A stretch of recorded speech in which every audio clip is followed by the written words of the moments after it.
DBC update নিউজে স্বাগত। প্রথমেই জানিয়ে দেব সংবাদ শিরোনাম। আফগানিস্তানে পাকিস্তানের হামলা।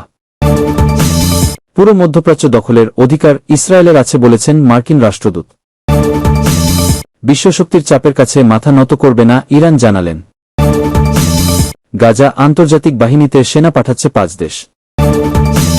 সিরিয়া থেকে সব সেনা প্রত্যাহার করে নিচ্ছে যুক্তরাষ্ট্র। পাকিস্তানের বিমান হামলার পর আফগান নেতাদের জরুরি বৈঠক। এতক্ষণ শুনছিলেন শিরোনাম, এবার বিস্তারিত। সাম্প্রতিক সময়ে বিভিন্ন জায়গায় হামলার জেরে আফগানিস্তানে হামলা চালিয়েছে পাকিস্তান। আজ রোববার ভোরে আফগানিস্তানের সীমান্তবর্তী বিভিন্ন এলাকায় ড্রোন হামলা চালায় তারা। পাকিস্তানের এই হামলার ব্যাপারে এখন পর্যন্ত কোনো মন্তব্য করেনি তালেবান সরকার। তবে আফগান সূত্র সংবাদ মাধ্যম আল জাজিরাকে জানিয়েছেন, তাদের 2টি প্রদেশ লক্ষ্য করে হামলা চালিয়েছে পাকিস্তানের সামরিক বাহিনী।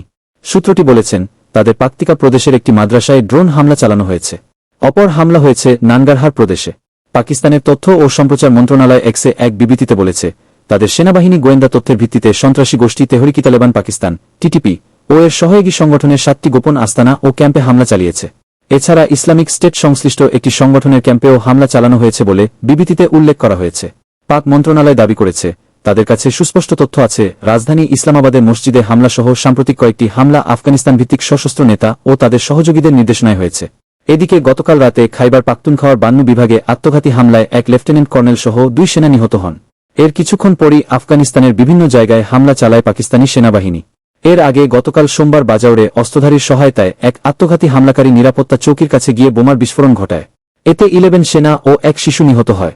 আফগানিস্তানের এক নাগরিক এ হামলা চালায় বলে দাবি করে পাকিস্তান। তারও আগে গত 16 ফেব্রুয়ারি ইসলামাবাদের একটি শিয়া মসজিদে আত্মঘাতী হামলায় 31 জন নিহত হন। ইসরায়েলে নিযুক্ত যুক্তরাষ্ট্রের রাষ্ট্রদূত মাইক হাকাবি বলেছেন, পুরো মধ্যপ্রাচ্য অথবা অন্তত এর সিংহভাগ দখল করার বাইবেলসম্মত অধিকার ইসরায়েলের রয়েছে। পডকাস্টার টাকার কার্লসনকে দেওয়া এক সাক্ষাৎকারে মার্কিন রাষ্ট্রদূত ওই মন্তব্য করেছেন বলে শুক্রবার ব্রিটিশ দৈনিক দ্য গার্ডিয়ানের এক প্রতিবেদনে জানানো হয়েছে। শুক্রবার প্রকাশিত ওই সাক্ষাৎকারে কার্লসনের সঙ্গে আলাপকালে হাকাবি বলেন, তারা ইসরায়েল যদি পুরোটা নিয়েও নেয় তাতেও সমস্যা নেই। ট্রাম্প প্রশাসনের নিয়োগকৃত কর্মকর্তা ও আরকানসাসের সাবেক গভর্নর হাকাবি সাক্ষাৎকারে যুক্তরাষ্ট্রের খ্রিস্টান জাতীয়তাবাদী আন্দোলনের সঙ্গে ওল্ড টেস্টামেন্ট শাস্ত্রের ব্যাখ্যা নিয়েও আলোচনা করেন। ইসরায়েলের তেল আবিব বিমানবন্দরে তাকে আটকে রাখা হয়েছিল সম্প্রতি দাবি করেছিলেন কার্লসন, যদিও তার সেই দাবি নিয়ে ব্যাপক বিতর্ক রয়েছে। হাকাবির সঙ্গে আলাপকালে বাইবেলের একটি আয়াতের কথাও তোলেন তিনি। কার্লসন বলেন, আধুনিক ভূগোল অনুযায়ী ওই এলাকা প্রায় পুরো মধ্যপ্রাচ্যকেই অন্তর্ভুক্ত করে। তিনি বলেন, লেভান্ট অঞ্চল, ইসরায়েল, জর্ডান, সিরিয়া, লেবানন, এছাড়া সৌদি আরব ও ইরাকের বড় অংশ এতে পড়বে। জবাবে হাকাবি বলেন, এটি এত দূর পর্যন্ত যাবে কিনা তা আমি নিশ্চিত নেই, তবে এটি বিশাল এক ভূখণ্ড হবে। তিনি বলেন, ইসরায়েল এমন এক ভূখণ্ড যা সৃষ্টিকর্তা ইব্রাহিমের মাধ্যমে তার নির্বাচিত এক জনগোষ্ঠীকে দিয়েছেন। এখানে ছিল একটি জনগোষ্ঠী, একটি স্থান এবং একটি উদ্দেশ্য। ইসরায়েল সফরে গিয়ে বেন গুরিয়ন বিমানবন্দরে উদ্ভট আচরণের শিকার হয়েছেন বলে কার্লসন দাবি করেছিলেন। তবে ইসরায়েল ও যুক্তরাষ্ট্রের কর্মকর্তারা বলেছেন, তিনি কেবল নিয়মিত নিরাপত্তা তল্লাশির মধ্য দিয়ে গিয়েছিলেন। সেই সফরে মার্কিন রাষ্ট্রদূত হাকাবির সাক্ষাৎকার নিয়েছিলেন কার্লসন। সম্প্রতি ইসরায়েলকে যুক্তরাষ্ট্রের সমর্থন নিয়ে প্রশ্ন তুলছেন কার্লসন, যা তাকে মেক আমেরিকা গ্রেট অ্যাগেইন আন্দোলনের মূলধারা থেকে সরিয়ে দিয়েছে। অন্যদিকে হাকাবি যুক্তরাষ্ট্রের ইসরায়েলপন্থী ঐতিহ্যবাহী রক্ষণশীল অবস্থানের প্রতিনিধিত্ব করেন। তেল আবিবে অস্বাভাবিক আচরণের অভিযোগ প্রকাশের পর ইসরায়েলের সাবেক প্রধানমন্ত্রী নাফতালি বেনেট বলেছিলেন, ফক্স নিউজের সাবেক উপস্থাপক কার্লসন কিছুটা ভীরু। বুধবার সামাজিক যোগাযোগ মাধ্যম এক্সে দেওয়া এক পোস্টে বেনেট বলেন, পরের বার তিনি যখন নিজেকে ইসরায়েল বিশেষজ্ঞ হিসেবে উপস্থাপন করবেন, তখন সবাই শুধু মনে রাখবেন এই লোকটি ভুয়া। হাকাবি নিজেও এক্সে দেওয়া এক পোস্টে বলেন, ইসরায়েলে এবং আসলে যে কোনো দেশেই যারা যাতায়াত করেন সবারই পাসপোর্ট পরীক্ষা করা হয় এবং নিয়মিত নিরাপত্তা তল্লাশি করা হয়। ইসরায়েলের বিমানবন্দর কর্তৃপক্ষ বুধবার এক্সে দেওয়া এক বিবৃতিতে বলেছে, টাকার কার্লসন ও ফিলিস্তিনের গাজা উপত্যকার নিরাপত্তা ও আইনশৃঙ্খলা রক্ষায় প্রস্তাবিত আন্তর্জাতিক বাহিনীর ইন্টারন্যাশনাল স্টেবিলাইজেশন ফোর্স আইএসএফ জন্য সেনা পাঠানোর প্রতিশ্রুতি দিয়েছে 5টি দেশ। এই দেশগুলো হল ইন্দোনেশিয়া, মরক্কো, কাজাখস্তান, কোসোভো এবং আলবেনিয়া। সম্প্রতি ওয়াশিংটনে প্রেসিডেন্ট ডোনাল্ড ট্রাম্পের গঠিত পরিষদ বোর্ড অব পিসের বৈঠকে এ তথ্য জানিয়েছেন মার্কিন সেনা কর্মকর্তা মেজর জেনারেল জ্যাসপার জেফার্স।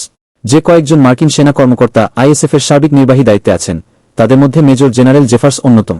বৈঠকে মেজর জেনারেল জেফার্স বলেন, গাজায় দ্বৈত ভূমিকায় থাকবে আইএসএফ। এই বাহিনীর প্রথম দায়িত্ব থাকবে গাজার নিরাপত্তাকে স্থিতিশীল করা এবং দ্বিতীয় দায়িত্ব হবে সেখানকার বেসামরিক সরকারকে শাসন পরিচালনায় সহযোগিতা করা। তিনি আরও জানান, পুরো গাজা উপত্যকায় আইএসএফের জন্য 5টি সেক্টর থাকবে এবং প্রত্যেক সেক্টরে থাকবে এটি করে সেনা ব্রিগেড।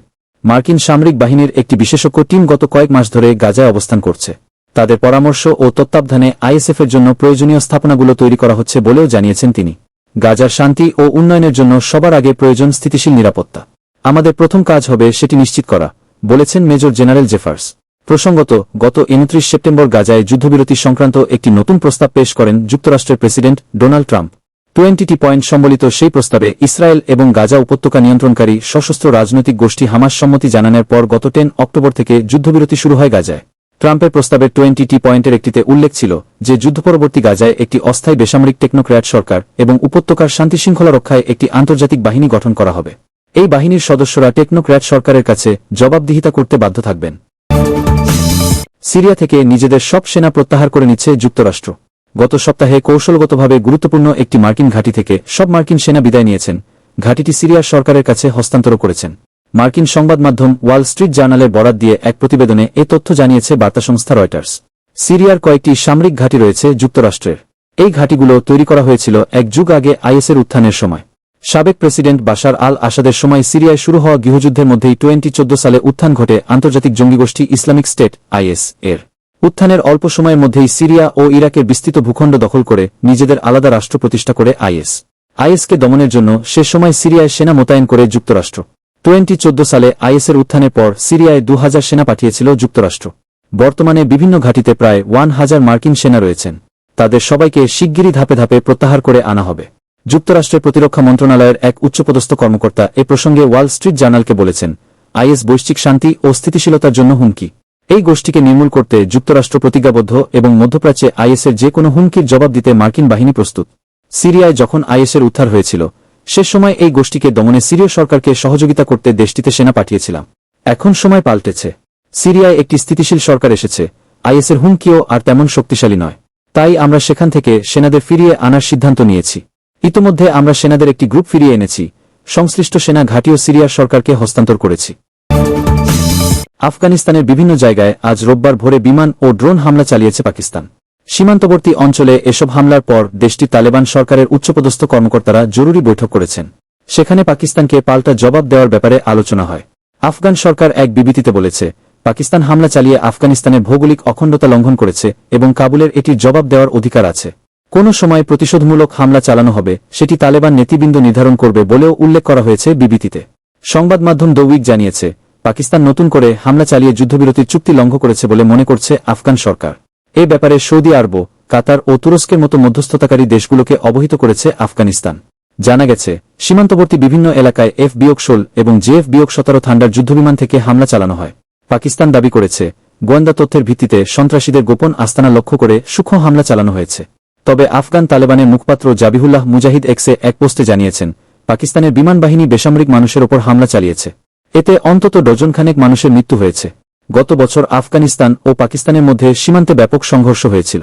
মধ্যস্থতাকারীদের মাধ্যমে দুই দেশ যুদ্ধবিরতিতে পৌঁছানোর পর সংঘর্ষ থামে। তবে সম্প্রতি পাকিস্তানের অভ্যন্তরে সন্ত্রাসী হামলা বেড়ে গেছে। এসব হামলার পরিকল্পনা আফগানিস্তান থেকে করা হয়েছে দাবি করে দেশটি আজ আফগানিস্তানে হামলা চালিয়েছে।